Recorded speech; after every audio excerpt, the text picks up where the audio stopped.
Witajcie. Zapraszamy Was na kontynuację podróży po zamkach i pałacach województwa łódzkiego. Ubierzcie się elegancko, bo odwiedzimy dziś przepiękne pałace należące do najbogatszych łódzkich przemysłowców XIX i XX wieku. Obejrzymy imperium bezwzględnego kapitalisty i szczodrego filantropa, który pobudował rezydencję nazywaną Małym Luwrem. Opowiemy o najbogatszym łódzkim fabrykancie, królu bawełny, który nie mieszkał w wybudowanym pałacu ze względów religijnych. Na zakończenie wpadniemy z wizytą do przepięknej neorenesansowej rezydencji, w której mieścił się zakład dla umysłowo chorych oraz urzędowały ochotnicze rezerwy milicji obywatelskiej.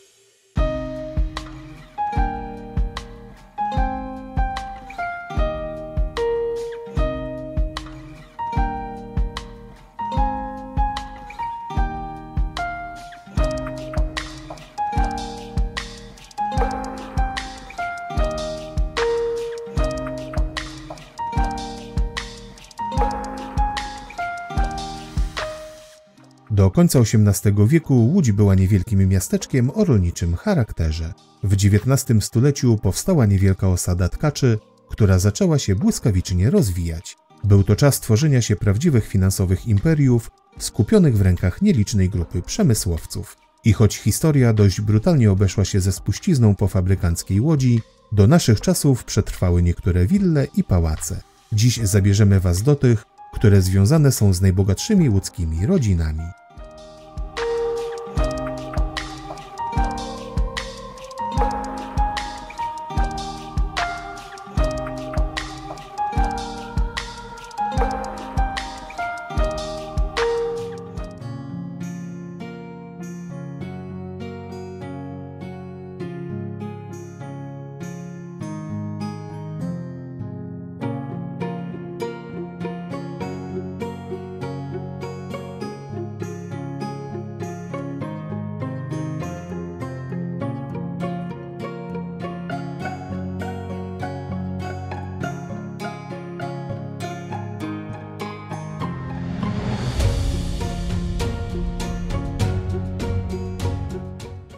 Zwiedzanie siedzib łódzkich przemysłowców rozpoczynamy od Imperium Izraela Poznańskiego, jednego z 3 łódzkich królów bawełny. Rozpoczął on swoją karierę od prowadzenia sklepu z tkaninami na Starym Rynku i w przeciągu kilku lat stał się twórcą drugiej fortuny fabrykanckiej w Łodzi. Bezwzględny kapitalista i szczodry filantrop, twórca jednego z największych przedsiębiorstw włókienniczych, fundator świątyń, domów dla robotników i szpitali.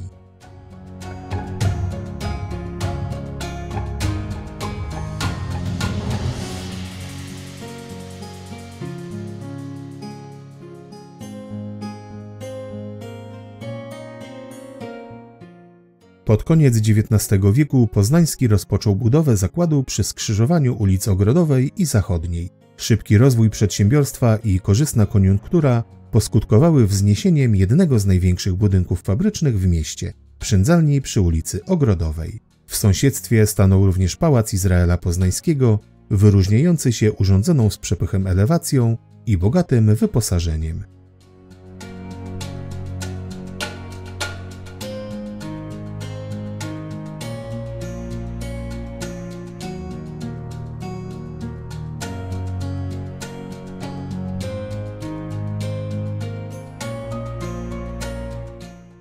Autorem pierwszego projektu był Hilary Majewski, jednak pałac szybko zmodernizowano według zamysłu Adolfa Zeliksona i w tej elektycznej formie z elementami francuskiego neorenesansu i neobaroku przetrwał do naszych czasów. Według anegdoty, gdy jeden z architektów spytał Poznańskiego, w jakim stylu ma być zbudowany pałac, ten miał mu na to odpowiedzieć: Jak to w jakim? Mnie stać na wszystkie. I tak powstała rezydencja, którą łodzianie nazywali Małym Luwrem.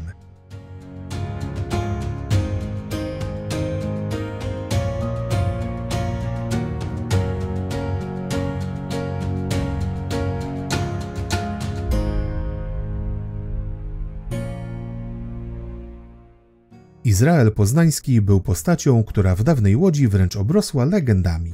Mówiono, że w podziemiach swojej fabryki posiada fałszywą mennicę bijącą carskie ruble. Opowiadano, że chciał podłogę swojego pałacu wyłożyć złotymi rublówkami i nawet wystąpił do cara o oficjalną zgodę. Gdy ten odpowiedział, że monety należy postawić na sztorc, żeby nie deptać godła i wizerunku cara, fabrykant doszedł do wniosku, że na taki luksus to go nie stać.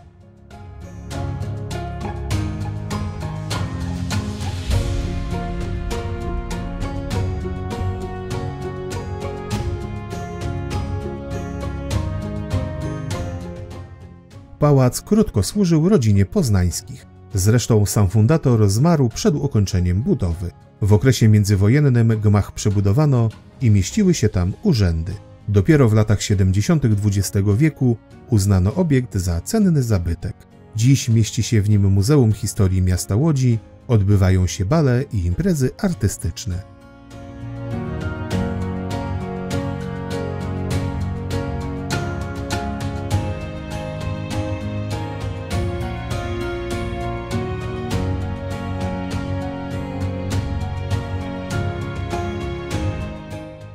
Ze względu na pełnioną funkcję pałac znajdował się tuż obok największej fabryki łódzkiego Króla Bawełny. Najbardziej znaną częścią kompleksu pozostaje do dziś przędzalnia, która stała się symbolem miasta. Mury fabryki obejmowały niegdyś ogromny obszar, na którym znajduje się dziś największe w Europie centrum kulturalno-rozrywkowo-handlowe Manufaktura.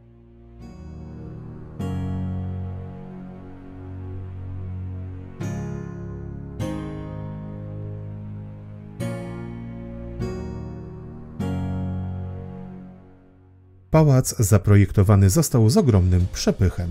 Do dzisiaj możemy podziwiać przepiękne i wystawne wnętrza, pamiętające czasy, kiedy tętniły życiem towarzyskim elit ówczesnej Łodzi. Zachowały się liczne malowidła ścienne, sztukaterie, zabytkowe sprzęty. Możemy obejrzeć salę balową, jadalnię, saloniki i sypialnie z pełnym wyposażeniem z epoki.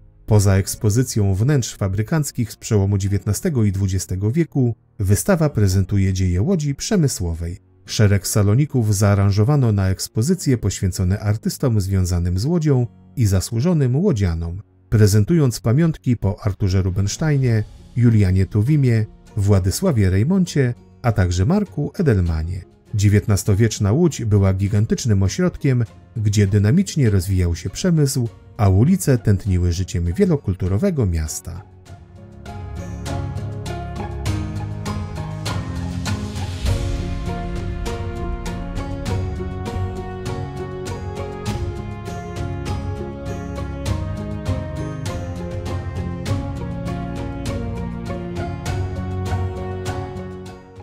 Postać Izraela Poznańskiego wzbudza ogromne kontrowersje. Przez długi czas był uznawany za jednego z największych krwiopijców. Mówiono, że w jego fabryce zarabia się najgorzej, a pracuje najciężej. Fabrykant oficjalnie współpracował z carskim aparatem ucisku i surowo karał niezadowolonych robotników. Z drugiej strony pod koniec życia król bawełny jakby złagodniał, a co więcej zaczął przeznaczać coraz więcej pieniędzy na działalność charytatywną i wsparcie robotników.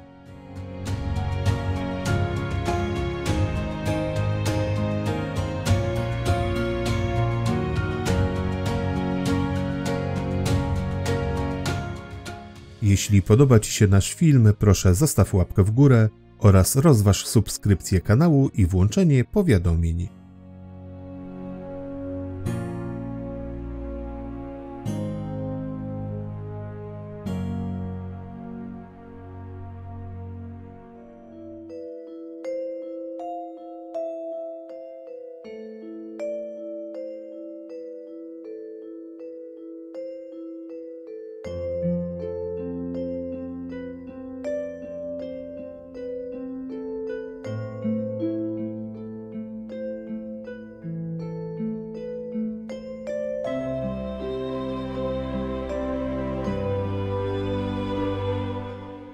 Obrotny i przedsiębiorczy Izrael Poznański miał jeden kompleks. Był nim Karol Scheibler, najbogatszy z łódzkich fabrykantów i niedościgniony wzór.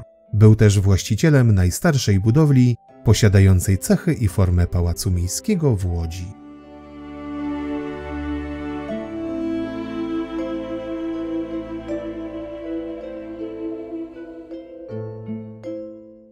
pochodzący z Nadrenii przemysłowiec przybył do Łodzi w 1852 roku i zaczął jako współwłaściciel spółki produkującej maszyny włókiennicze. Jednak niedługo później, w oparciu o posag żony Anny, uruchomił własną mechaniczną przędzalnię bawełny.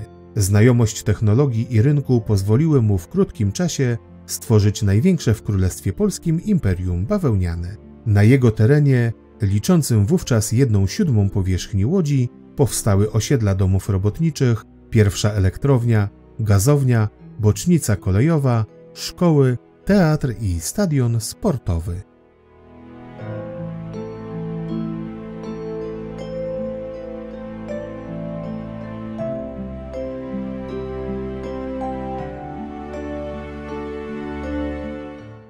Król początkowo mieszkał w marnej chacie przy ulicy Piotrkowskiej, następnie przeniósł się do niezbyt okazałego parterowego budynku w pobliżu swojej tkalni. Na przepych nie pozwalały mu zasady ewangelickiej religii. Po jego śmierci małżonka rozbudowała budynek w pałac. Dzieło ojca kontynuował jego syn Karol Wilhelm II. Po ślubie z córką właściciela sąsiedniej fabryki włókienniczej Ludwika Gromana. W ten sposób powstał neorenesansowy pałac, którego wyposażenie sprowadzano z Berlina, Drezna oraz Paryża.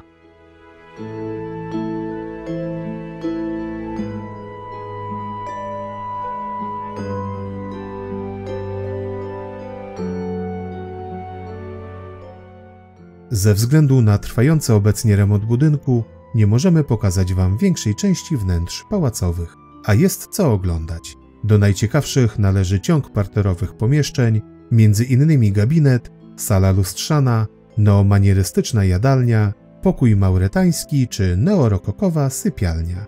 We wnętrzach znajdują się boazerie, imitacje kurdybanów, wzorzyste tapety i malowidła, cenne piece i kredensy, a w gabinecie byłego właściciela cenna i bardzo wówczas modna mozaika wenecka.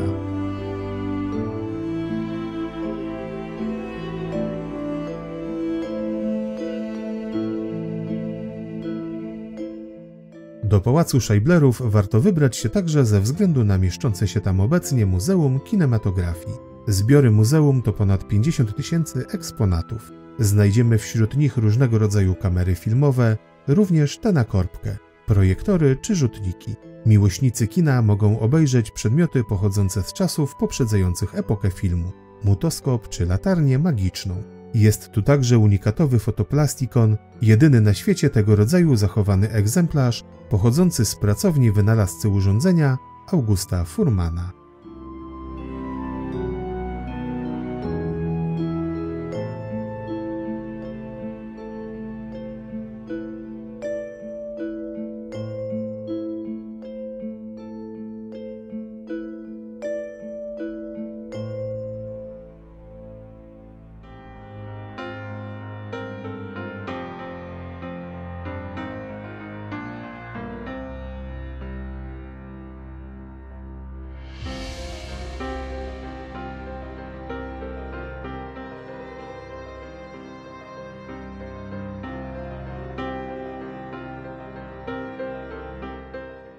Na zakończenie naszej wyprawy śladami łódzkich fabrykantów odwiedzamy willę Matyldy i Edwarda Herbstów. To jeden z najlepiej zachowanych przykładów łódzkich rezydencji. Herbstowie to rodzina, która przez lata tworzyła potęgę przemysłowej Łodzi. Nie jest jednak o niej tak głośno jak o innych rodach fabrykanckich. W tej perle łódzkich pałaców można zapoznać się ze stylem życia zamożnej rodziny przemysłowców z przełomu XIX i XX wieku.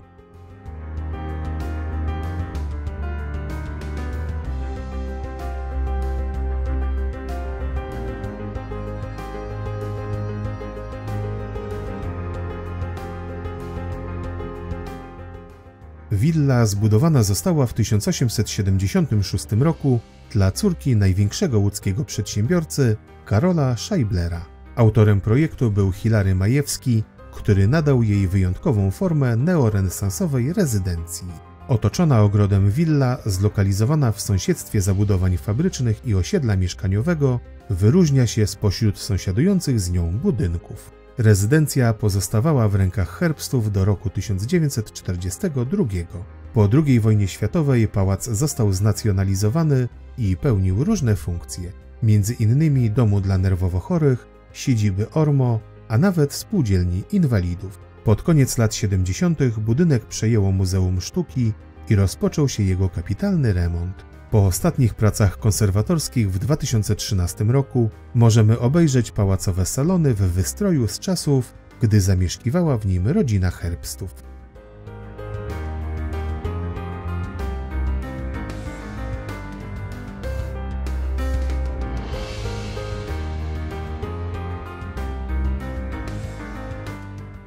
Mający niemieckie korzenie, a pochodzący z Radomia Edward Herbst sprowadził się do Łodzi w 1869 roku i zaczął pracę w fabryce Karola Scheiblera. W 1875 roku poślubił najstarszą córkę swojego pracodawcy, Matyldę. Gdy w 1881 zmarł Karol Scheibler, to Edward wraz z pozostałymi spadkobiercami powołali Towarzystwo Akcyjne Zakładów Bawełnianych K. Scheibler. Herbst objął w nim stanowisko dyrektora generalnego, a następnie prezesa zarządu spółki, która wówczas była już największym przedsiębiorstwem włókienniczym w Królestwie Polskim.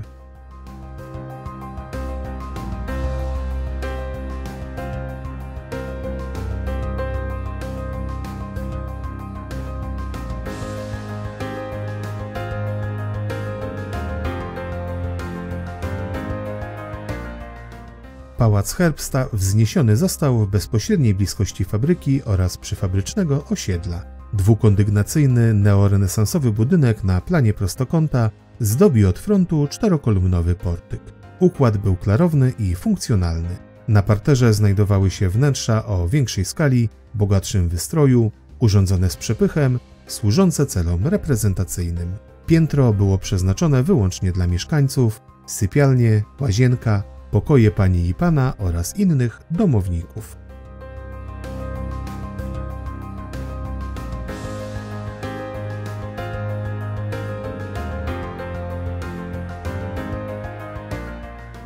Edward Herbst był ulubionym zięciem Scheiblerów. Wielką sympatią darzyła go zwłaszcza Anna, a łączyła ich pasja ogrodnicza. Choć czasem rywalizowali w konkursach na najpiękniej wyhodowaną roślinę, o czym donosiła łódzka prasa. Być może dlatego w otoczeniu pałacu powstał przepiękny ogród, nadający całemu założeniu charakter wiejskiej rezydencji. Dziś także udało się odtworzyć ten urokliwy zakątek pałacu.